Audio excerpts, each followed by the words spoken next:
Berhenti bicara tentang masa lalu. Saatnya menatap masa depan.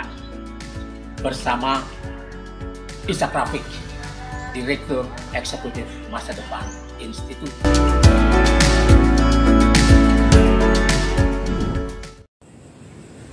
Assalamualaikum warahmatullahi wabarakatuh.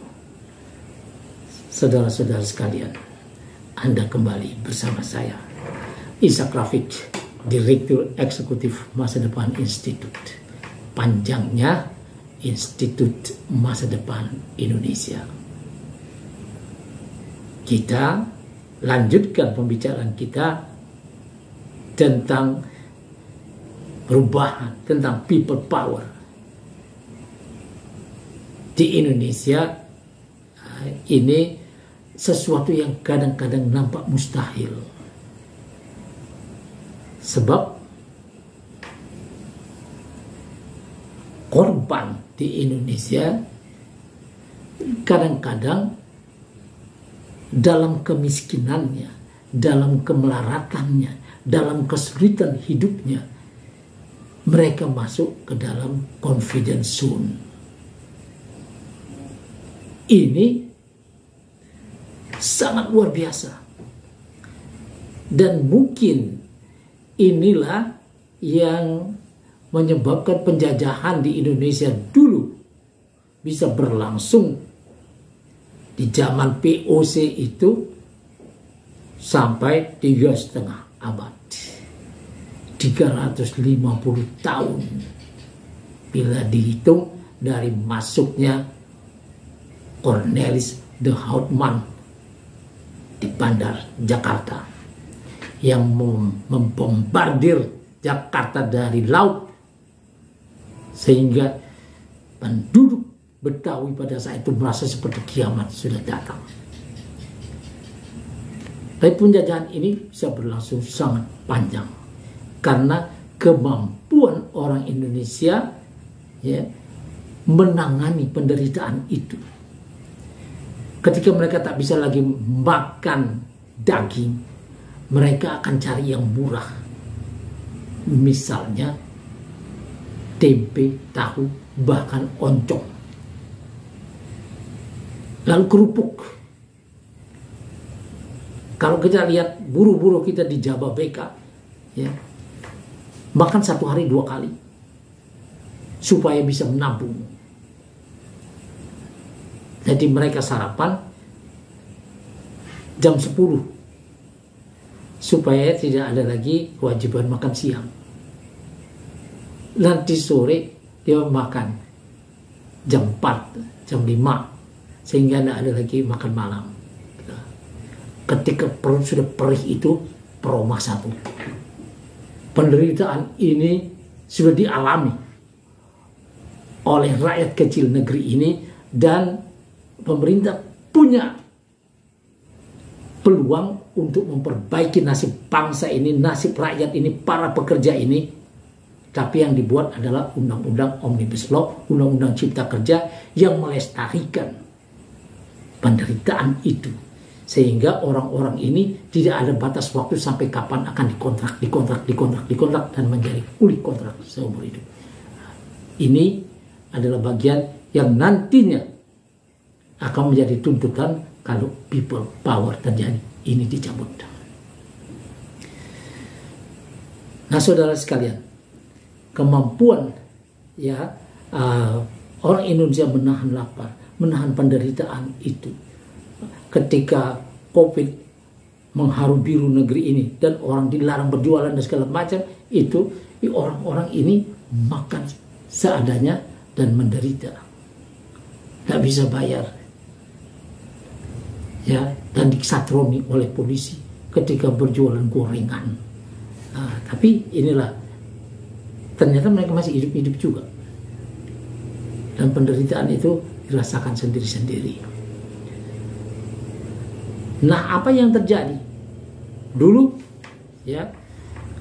kami gerakan jaringan pro demokrasi pernah membela para pedagang Monas. Ada 12.000 lebih di situ waktu zaman Sutioso gubernurnya dan Ibu Mega presidennya.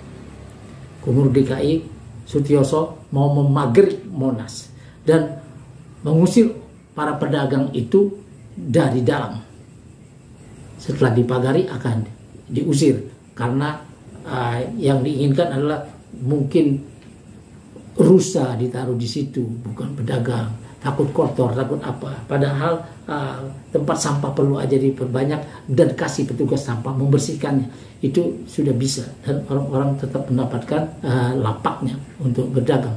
Tapi yang terjadi dipagari, kemudian kita demo supaya tidak dipagari. Kita demo, tidak cukup jumlah kita untuk pagar betis seluruh Monas.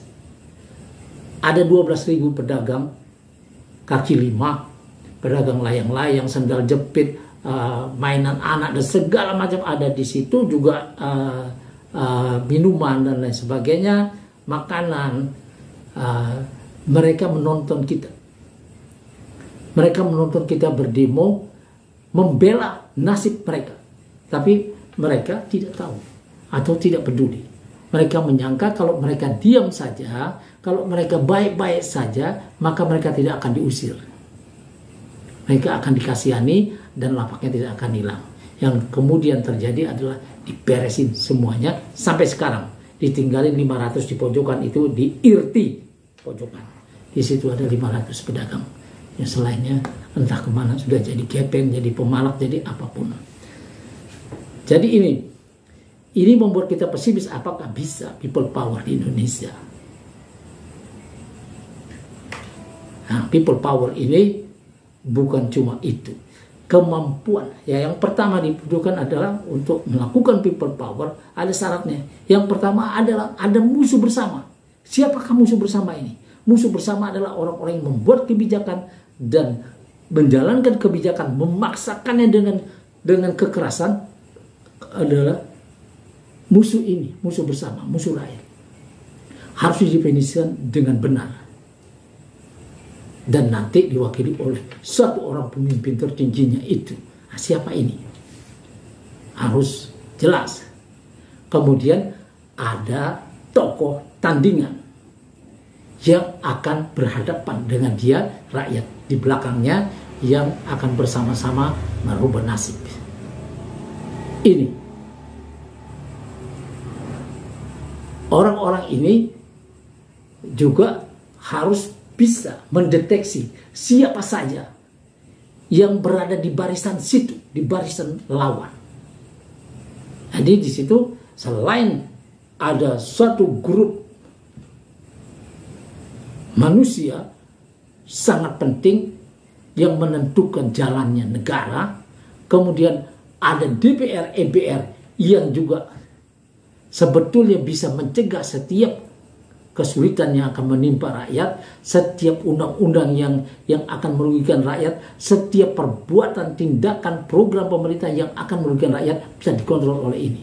Nah, apabila ini juga tidak mau mengontrol, tidak mau mengawasi, malah berkolaborasi, ini kolaborasi tabu antara eksekutif dengan legislatif, ini terjadi, maka semua undang-undang seperti undang-undang Minerba, undang-undang BPIP dan lain sebagainya itu, undang-undang Omnibus Law Cipta Kerja itu diundangkan yang sudah jelas-jelas akan merugikan rakyat, dia menjadi bagian dari lawan itu.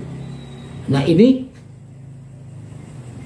dicatat oleh gerakan yang sekarang mengatasnamakan rakyat. Siapa lagi?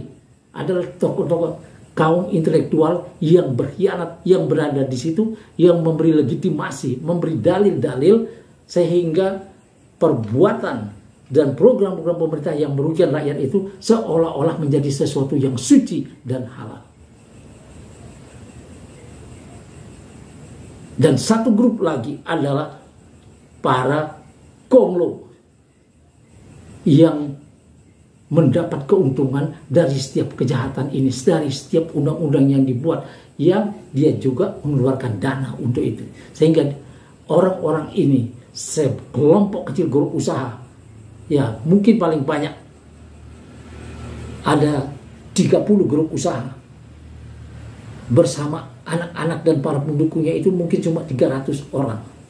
Ditambah dengan kaum intelektualnya yang mungkin 800 orang di Jakarta.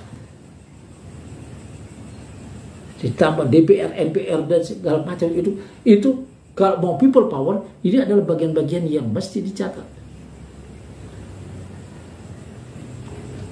People power adalah bagian awal dari sebuah revolusi tuntutan perubahan total.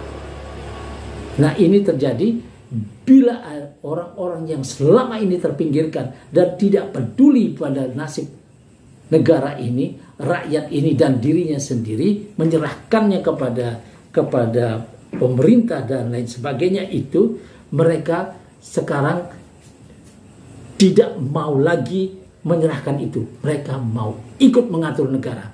Dan inilah cikal bakal revolusi itu. Revolusi itu adalah mencatat dulu apa-apa yang harus dirubah.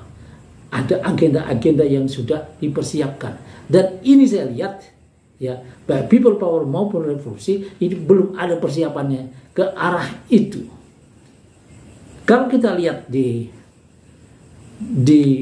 Perancis misalnya, sebelum terjadi revolusi Perancis, itu 5 tahun sebelumnya kaum revolusioner itu telah mengeluarkan, ya, 14.000 nama yang mesti mati. 300 harus mati di tempat pada saat revolusi terjadi. Kalau ingin Prancis menjadi negara besar yang ikut menentukan jalannya dunia. Rusia juga melakukan hal yang sama. Rusia sekitar 14.000 juga yang masuk daftar, tapi yang kemudian terjadi pembunuhan yang luar biasa sampai puluhan tahun, yang korbannya puluhan juta. Cina, revolusi kebudayaan minta korban 48 juta jiwa. 24 juta jiwa terjadi pada hari itu di seluruh Cina. Jadi pembunuhan semua orang-orang yang pernah berkuasa bersama famili-familinya, keluarganya dan para pendukungnya diberesin oleh Mao dan kamerat-kameratnya itu. Revolusi Iran tidak sebanyak itu korbannya, tapi sekian ribu tentara Safak dibebaskan ketika tidak terbukti bersalah. Jadi yang seperti ini adalah tuntutan-tuntutan yang harus ada bila diinginkan people power yang nanti bisa berkembang menjadi revolusi. Ini baru bisa terjadi kalau saluran-saluran resmi untuk meminta perhatian, meminta hak-haknya ditutup oleh pemerintah yang berkuasa. Maka dari saluran-saluran ini tidak boleh ditutup sama sekali. Sebab yang terjadi kemudian adalah angin puyuh, tsunami sosial yang akan memporandakan semua. Saudara-saudara sekalian, sekian dulu. Wassalamualaikum warahmatullahi wabarakatuh.